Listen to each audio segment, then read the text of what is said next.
आइए तो बच्चा लोग शुरू करें प्रैक्टिस सेशन लेके विटामिन बी का नाम, क्योंकि नंबर लाने के लिए करना है कुछ काम और आपका काम है पढ़ाई करना। ठीक है, मेरी मानो तो नंबर के पीछे मत भागो, नॉलेज के पीछे भागो। नंबर तो आपको आसानी से मिल सकते हैं। तो जल्दी से अपने इस प्रैक्टिस सेशन का पहला क्वेश्चन देखें और बता देते हैं ये प्रैक्टिस सेशन कौन से चैप्टर का है।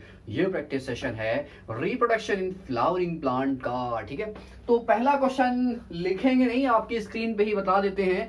And name the part of an angiospermic flower, ठीक है, in which development of male and female gametophyte takes place. आपको एंजियोस्पर्मिक फ्लावर के उस पार्ट का नाम बताना है जहां पर मेल गैमेटोफाइट और फीमेल गैमेटोफाइट डेवलप करता है। ठीक है, तो देखो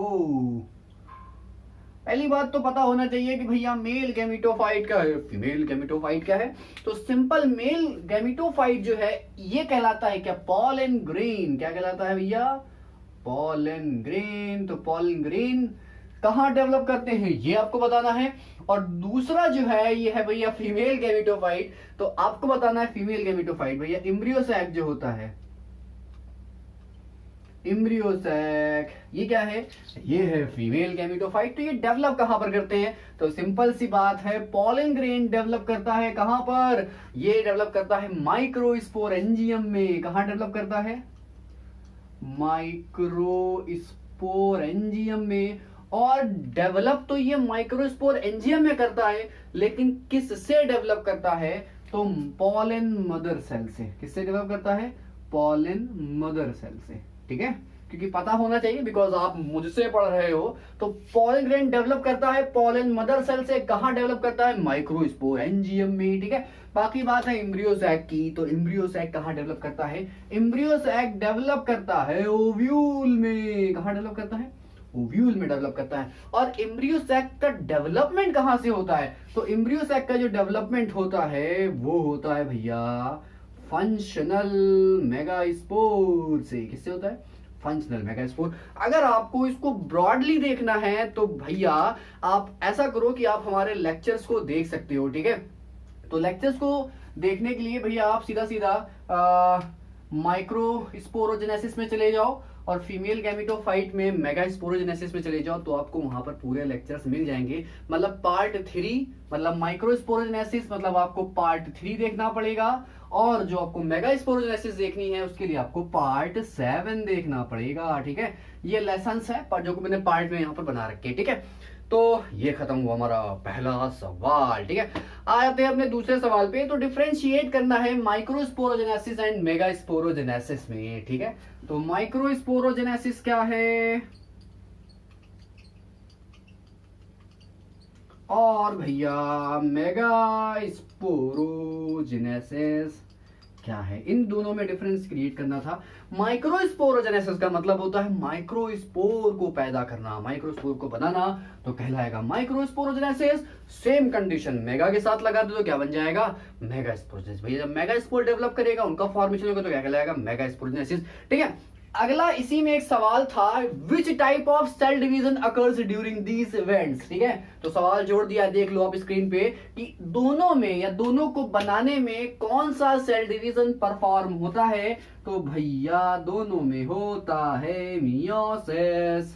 क्या होता है, मेनली मियोसिस की हम बात करेंगे क्योंकि भैया रिडक्शन डिवीजन है, क्रोमोसोम नंबर ऑफ करने होते हैं यहाँ पर। ठीक है, अब कह रहे हैं name the structure formed at the end of the these two ends. इसी के आगे फिर एक सवाल, एक सवाल में 3 पार्ट है भैया, तो ध्यान से सुनिएगा।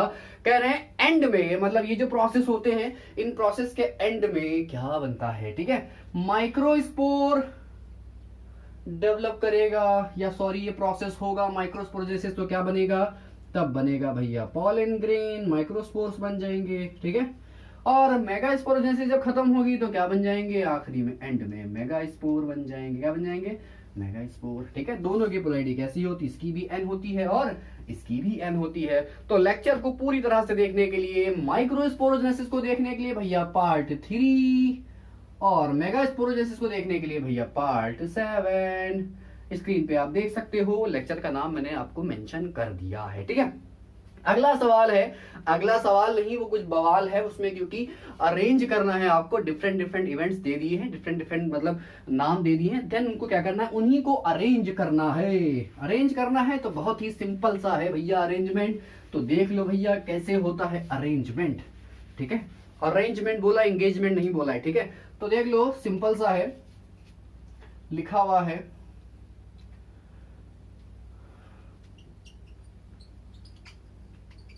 स्पोरोजिनस टिश्यू लिखे थे फर्स्ट नंबर पे।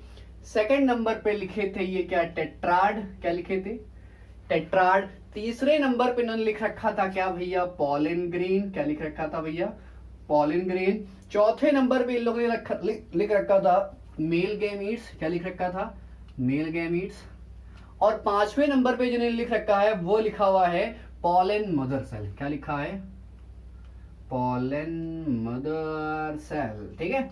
तो कह रहे ये जो मतलब इवेंट होंगे और उन इवेंट के अकॉर्डिंग क्या होगा कि अलग अलग मतलब एक सीरीज में इनका डेवलपमेंट होता है, तो उसको सीरीज में अरेंज करना है। तो जरा देखो कि जब हम लोग माइक्रोस्पोरोजेनेसिस की बात करते हैं, किसकी बात करते हैं भैया, माइक्रोस्पोरोजेनेसिस। तो माइक्रोस्पोरोजेनेसिस में सबसे पहले कौन आता है, सबसे पहले पॉलन मदर सेल आती है, मेल गैमीट्स आते हैं, टेट्राड आता है, पॉलन ग्रेन आता है, कि स्पोरोजिनस टिश्यू आता है। सबसे पहले क्या आता है, स्पोरोजिनस टिश्यू आता है। तो सबसे पहले आप लिखोगे क्या, स्पोरोजिनस टिश्यू, ठीक है। स्पोरोजिनस टिश्यू क्या बनाते हैं, स्पोरोजिनस टिश्यू बनाते हैं पॉलन मदर सेल। तो सेकंड नंबर पे लिखोगे क्या, pollen mother cell. Pollen mother cell आएगी तो वो क्या बनाएगी, वो बनाएगी टेट्राड, क्या बनाएगी, टेट्राड, टेट्राड आ गया। टेट्राड टूटेगा तो उसमें क्या होगा, उसमें होगा पॉलन ग्रेन। तो भैया आ गया क्या, पॉलन ग्रेन। पॉलन ग्रेन बन चुका तो गैमीट मेल कहां पर होंगे, पॉलन ग्रेन में। तो भैया मेल गैमीट्स कहां होंगे, वो यहीं पर होंगे, होगा कि नहीं होगा। तो ये हो गया क्या, अरेंजमेंट, ठीक है। अब देखो भैया अगला सवाल आपके स्क्रीन पे ये है, कह रहे with neat labeled diagram describe the part of a typical angiospermic ovule। एक नॉर्मल एंजियोस्पर्मिक ओव्यूल के सारे पार्ट को लेवल करिए और इनको डिस्क्राइब करिए। तो उसको डिस्क्राइब करने की जरूरत नहीं है, चुपचाप पार्ट 9 को देख लेना। किसको देख लेना, जो क्वेश्चन मेंशन हो रहा है स्क्रीन पे, उसके लिए कौन सा पार्ट देख ले, उसके लिए भैया पार्ट 9 देख ले, आपका आंसर वहीं से क्लियर हो जाएगा। बहुत बड़ा लेक्चर नहीं है, सिंपल सा लेक्चर है, ठीक है। अब देख लो अगला सवाल आपके स्क्रीन पे जो है, कह रहे what is meant by the monosporic development of female gametophyte, ठीक है। जो फीमेल गैमेटोफाइट का डेवलपमेंट है वो मोनोस्पोरिक टाइप कराना है, तो उस monosporic type of development of female gametophyte आप कैसे डिफाइन करोगे।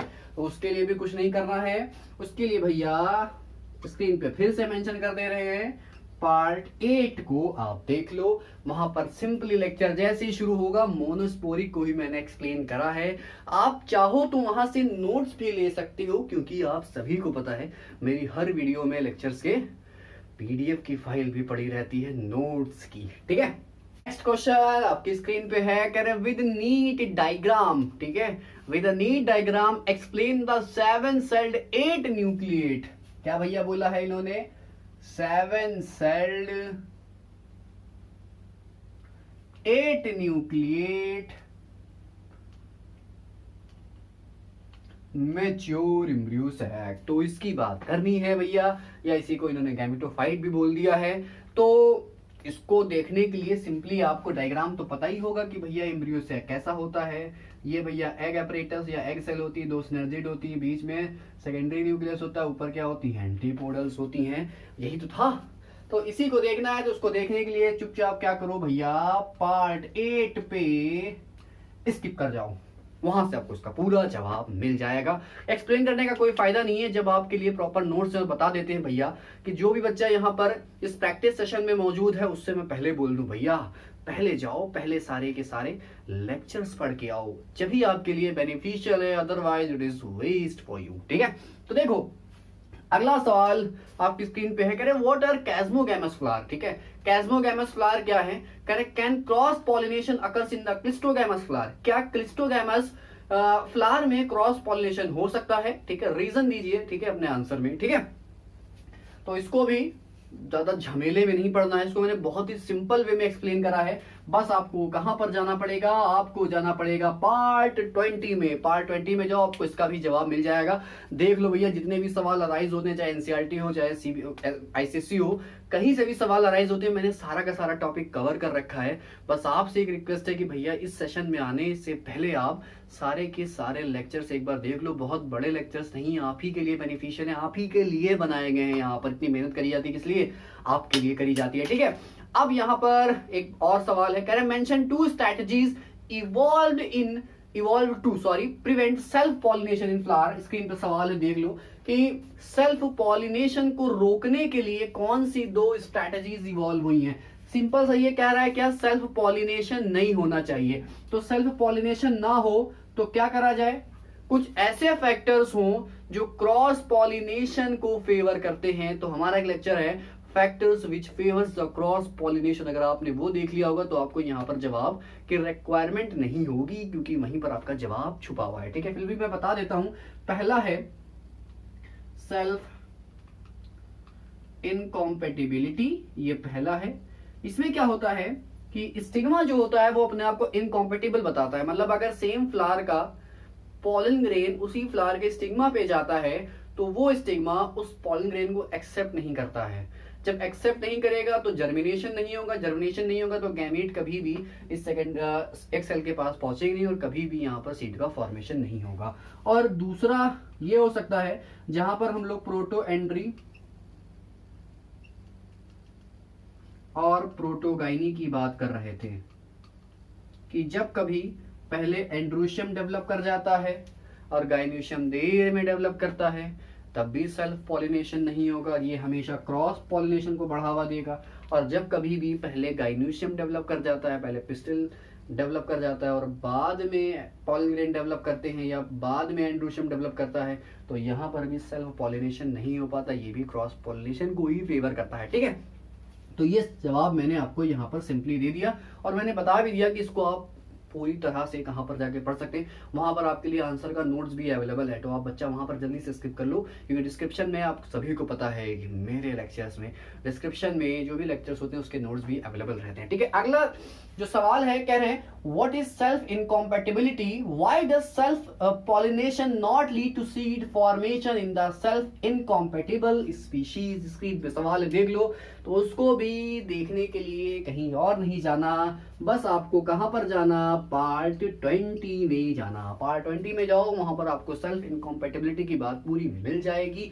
सीड का फॉर्मेशन क्यों नहीं होगा, अभी मैंने उसका रीजन दे दिया यहाँ पर कि सेल्फ इनकॉम्पेटिबिलिटी स्पीशीज में सेल्फ पॉलिनेशन की वजह से कभी भी सीड का फॉर्मेशन क्यों नहीं होता। जब स्टिग्मा ही अपने आप को सेल्फ इनकॉम्पेटिबल बता रहा है, तो जरा ये बताओ कि जब वहां पर उसी फ्लावर का पॉलन ग्रेन पहुंचेगा तो उसको तो लगेगा ही नहीं कि हम उसी फ्लावर के स्टिग्मा पे आए, वो तो क्या लगे हम किसी दूसरी स्पीशीज पे आ गए हैं। तो वहां पर कभी भी जो स्टिग्मा होता है वो कभी भी पॉलन ग्रेन को अलाउ नहीं करता कि वो अपने आप में पॉलन ट्यूब का फॉर्मेशन करे, मतलब पॉलन जो ग्रेन है वो जर्मिनेट करे। तो कभी भी वहां पर गैमीट्स नहीं होंगे, ना गैमीट्स कभी यहाँ पर पहुंचेंगे। जब यहाँ पर पहुंचेंगे तो कभी भी हम बात ही नहीं करेंगे फर्टिलाइजेशन की। समझ में आ गई बात? तो इसीलिए सेल्फ इनकॉम्पेटिबल स्पीशीज जो होती हैं वहां पर सेल्फ पॉलिनेशन की वजह से कभी भी सीड का फॉर्मेशन नहीं हो पाता, ठीक है। कह रहे हैं व्हाट इज बैगिंग टेक्निक, मैंने बता दिया यहाँ पर कि आपको पार्ट 20 में जाना है। बैगिंग टेक्निक क्या है, ठीक है, और ये कैसे प्लांट ब्रीडिंग प्रोग्राम में यूजफुल। स्क्रीन पे सवाल आप देख सकते हो। तो बैगिंग का मतलब ये होता है, देखो सिंपली होता ये है कि जब कभी भी हमको किसी हाइब्रिड स्पीशीज का फॉर्मेशन करना होता है तो हम क्या करते हैं, उसमें एक प्रोसेस होता है इमैस्कुलेशन और एक प्रोसेस होता है बैगिंग, ठीक है। तो ये दोनों हमको उसमें परफॉर्म करने पड़ते हैं, ठीक है। तो इससे फायदा ये होता है कि जल्दी हम सेल्फ पॉलिनेशन नहीं होने देते। और होता कौन सा पॉलिनेशन है, जो डिजायर्ड पॉलिनेशन होता है, मतलब हम जिस पॉलन ग्रेन को चाहेंगे उसी पॉलन ग्रेन को उस फ्लावर तक ले जाएंगे। सपोज दैट मैं अगर आपके लिए यहाँ पर एक फ्लावर बनाऊं और उस फ्लावर में देखो सिंपली मैं सिर्फ और सिर्फ स्टिग्मा ही को बना रहा हूँ, ठीक है, और साथ साथ में मैं एंड्रोशियम बना दे रहा हूँ, ठीक है। तो ये कैसा फ्लावर है, इट इज बाइसेक्सुअल फ्लावर। कैसा फ्लावर है, इट इज बाइसेक्सुअल फ्लावर, मतलब इसमें मेल पार्ट भी है और साथ साथ में फीमेल पार्ट भी है। और अब हम क्या करते हैं कि इस बाइसेक्सुअल फ्लावर के एंथर को काट दें। इस एंथर को काटा तो इट इज कॉल्ड इमैस्कुलेशन। क्या कहलाया, इमैस्कुलेशन। तो अब जरा देखो, ऐसा तो है नहीं कि ये सिर्फ और सिर्फ सिंगल फ्लावर है, और भी तो अगल बगल फ्लावर होंगे, ठीक है, लेकिन हम चाहते हैं इससे हाइब्रिड बनाना। तो हम क्या करते हैं कि बटर पेपर लेकर इसको ढक देते हैं। इसको ढक दिया बटर पेपर से। ये क्या था, ये था भैया बटर पेपर। बटर पेपर से मैंने इसको ढक दिया और ढका, तो यही कहलाया क्या, यही प्रोसेस कहलाया बैगिंग। तो इस बैगिंग से क्या होगा कि जो अनवांटेड पॉलन ग्रेन्स होंगे वो कभी भी इस स्टिग्मा पर जाकर जर्मिनेट नहीं करेंगे। तो डिजायर्ड पॉलन ग्रेन को लाकर हम डिजायर्ड पॉलिनेशन यहां पर करा सकते हैं। तो ये फायदा होता है क्या, बैगिंग का, कहां पर, क्रॉप ब्रीडिंग प्रोग्राम में, ठीक है। अब अगला सवाल जरा देख लें, आपकी स्क्रीन पे एक अगला सवाल भी आ रहा है। सवाल के साथ साथ बवाल भी है आपके लिए यहाँ पर, लेकिन जिसने भी पढ़ रखा होगा उसको बता दूं, गारंटेड कोई भी दिक्कत नहीं हो रही होगी, है ना। जिसको नहीं है लिख दो यहाँ पर यस, ठीक है। देखते हैं वगैरह, व्हाट इज ट्रिपल फ्यूजन, ये सवाल है क्या, ट्रिपल फ्यूजन क्या है। तो स्क्रीन पे सवाल देख लो भैया, what is triple fusion, where and how. ऐसा लग रहा है मतलब कुछ बहुत ज्यादा कुछ होगा, कह रहे कहाँ होता है, कैसे होता है, ठीक है, और साथ साथ में पूछ रहे हैं कि इस ट्रिपल फ्यूजन में कितने न्यूक्लियाई इन्वॉल्व होते हैं। कोई नई बात नहीं पूछी बेटा, मैंने आप लोगों को पढ़ाया था, ठीक है, कि ट्रिपल फ्यूजन क्या होता है। इसमें लगभग 5 न्यूक्लियस इन्वॉल्व होते हैं, बताया नहीं, बताया था, 5 न्यूक्लियस इन्वॉल्व होते हैं। कहाँ होता है, एम्ब्रियो सैक में होता है ना। तो सारी बातें वहां पर हो गई थी। तो इसीलिए भैया इस ट्रिपल फ्यूजन को देखना अगर है कि ये कहाँ होता है, कैसे होता है, तो उसके लिए भैया आप चले जाओ, स्किप कर जाओ कहां पर, पार्ट 11 में, वहां पर आपको पूरा इलैबोरेट मिल जाएगा। अगला सवाल आपके स्क्रीन पे है कि why do you think the zygote is dormant for some time in a fertilized ovule. आपको क्यों ऐसा लगता है कि जो जाइगोट होता है वो डॉर्मेंट कंडीशन में चला जाता है फर्टिलाइज्ड ओव्यूल में। तो सीधी सी बात है, जाइगोट रियलिटी में थोड़े टाइम के लिए डॉर्मेंट कंडीशन में जाता है, क्योंकि सडनली जैसे ही जाइगोट बनता सीधा वो एम्ब्रियो में डेवलप नहीं होता है। वो क्या करता है, थोड़े टाइम के लिए रेस्ट करता है, देन रेस्टिंग कंडीशन के बाद वो जब एक्टिव होगा, देन एक्टिव होने के बाद वो फर्दर क्या करता है, एम्ब्रियो का फॉर्मेशन करता है। तो एम्ब्रियो का डेवलपमेंट मैं आपको पढ़ाया था, तो एम्ब्रियोनिक डेवलपमेंट में आप जब इस लेक्चर को पूरा देख सकते हो, ठीक है। लेकिन अगला सवाल जो है उसमें हम लोगों को बात करनी है किसके बारे में, डिफरेंशिएट बिटवीन। बहुत बड़ा सवाल नहीं है, तो डिफरेंशिएट बिटवीन। तो आप यहां पर देख रहे हो कि पहला है हाइपोकोटाइल एंड एपिकोटाइल। तो हाइपोकोटाइल एपिकोटाइल क्या होता है, तो मैं पहले बता दूं कि भैया अगर ये कॉटिलिडन है, क्या है, ये कॉटिलिडन है, तो इसमें क्या होता है, इसमें ये एम्ब्रियोनल एक्सिस होती है। एम्ब्रियोनल एक्सिस होती है, तो इस कॉटिलिडन, ये कॉटिलिडन है, ठीक है, ये फर्स्ट कॉटिलिडन है, ये सेकंड कॉटिलिडन है। कॉटिलिडन के ऊपर जो एम्ब्रियोनल एक्सिस होती है वो कहलाती है क्या, एपिकोटाइल, और कॉटिलिडन के नीचे जो एम्ब्रियोनल एक्सिस होती है वो कहलाती है क्या, हाइपोकोटाइल। तो जरा देख लो स्क्रीन पे भैया, एपिकोटाइल और हाइपोकोटाइल क्या होता है, डिफरेंस मैंने फटाफट वहीं पे लिख रखा है कि the embryonal axis which is present above the cotyledon is known as epicotyl and the embryonal axis which is present below the cotyledon is known as hypocotyl, ठीक है। तो बात तो वहां पर क्लियर हो गई, ठीक है। अगला आ जाते हैं, अगला भैया आपकी स्क्रीन पे जो है उसमें क्या है, वो कोलियोप्टाइल एंड कोलियोराइजा के बारे में है। तो जरा देख लो कि एक फ्लैप लाइक स्ट्रक्चर जो प्लूम्यूल को कवर्ड करा रहता है वो कहलाता है क्या, कोलियोप्टाइल, और एक फ्लैप लाइक स्ट्रक्चर जो रेडिकल को कवर किया रहता है, रेडिकल को सराउंड करता है, वो कहलाता है क्या, कोलियोराइजा, ठीक है।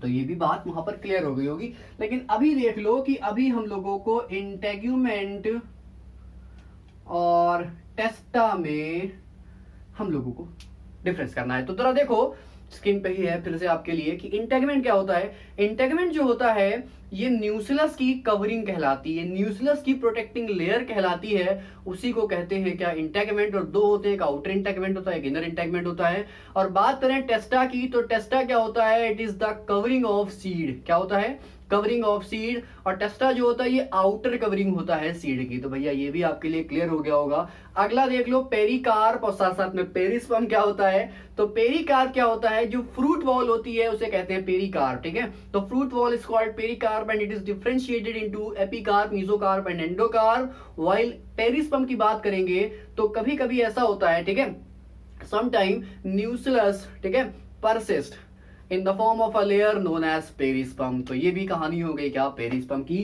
तो आ जाते हैं भैया अपने अगले सवाल पे। कह रहे हैं why is apple called a false fruit. Apple को झूठा फल क्यों कहा जाता है, झूठ बोलता है इसलिए।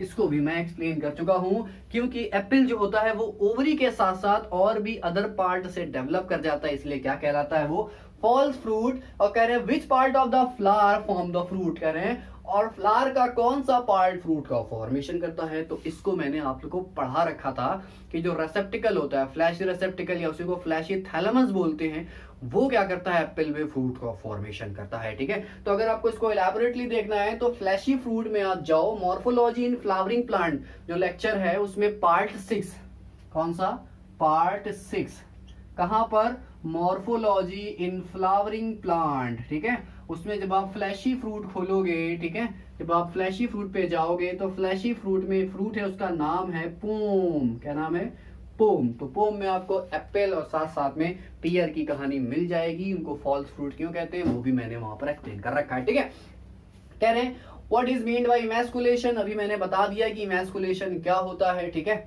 और अगला है कह रहे हैं सैंपल आप सीधा सीधा देख लो। ठीक है, कह रहे हैं explain the role of tapetum in the formation of pollen grain wall. तो पॉलन ग्रेन की वॉल को बनाने में टैपिटम का क्या रोल है उसको एक्सप्लेन करना है।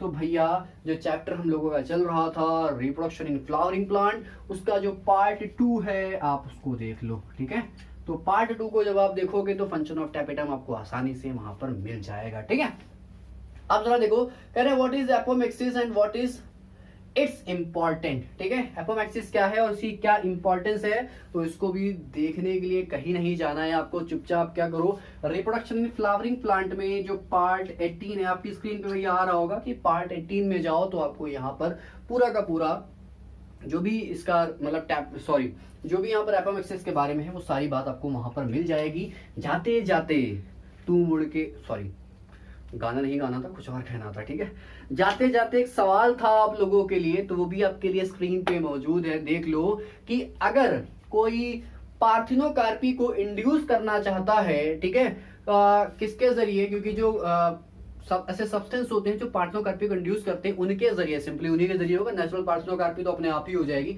अगर मैं या आप कोई पार्थिनोकार्पी इंड्यूस करना चाहता है किसी भी प्लांट के फ्रूट में, तो जरा ये बताओ कि आप कौन सा फ्रूट सेलेक्ट करोगे और क्यों सेलेक्ट करोगे। तो इसका जवाब अगर आपको पता हो तो कमेंट सेक्शन में मेंशन करना मत भूलिएगा। देखते जरा हैं किसने हमारे सारे लेक्चर देख रखे हैं। अगर आपको सवाल नहीं आता तो इसको मैं आपको अगले लेक्चर में एक्सप्लेन कर दूंगा। ठीक है, सो बच्चा लोग अगर वीडियो को अच्छी लगी हो सो प्लीज लाइक शेयर और कमेंट करना मत भूलना। और जो भी यहाँ पर फर्स्ट टाइम आया है यार वो नीचे वाला घंटा दबा लो ताकि टाइम टू टाइम आपको इतने बिंदास लेक्चर्स की नोटिफिकेशन मिलती रहा करे। और लेक्चर अगर अच्छा लगा हो तो कमेंट सेक्शन में मेंशन करना मत भूलना। मिलेंगे आपसे अपने इसी ऐसे अच्छे लेक्चर के साथ। Till then bye bye.